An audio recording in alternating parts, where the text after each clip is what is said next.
রুগী রাখা হয়েছে, এদের অ্যারেঞ্জমেন্ট খুবই ভালো অবস্থায় আছে এবং আত্মীয় স্বজনও যারা আছে তাদেরও এখান থেকে লুক আফটার করা হচ্ছে এবং তাদের খাওয়া দাওয়া এবং তাদেরও বাসস্থানের ব্যবস্থা করা হয়েছে যারা তাদের সাথে অ্যাটেন্ডেন্স আছে।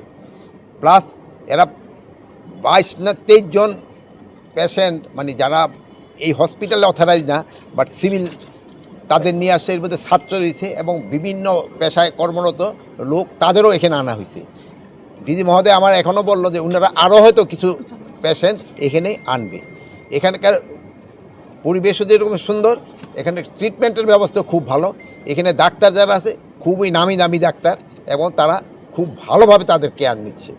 তো আপনারা সবাই দোয়া করবেন।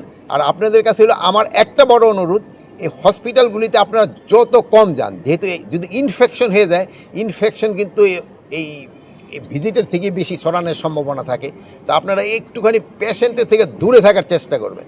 যারা অ্যাটেন্ডেন্স তারাই শুধু যাবে। আর আপনারা এগারোর জন্য দোয়া করবেন।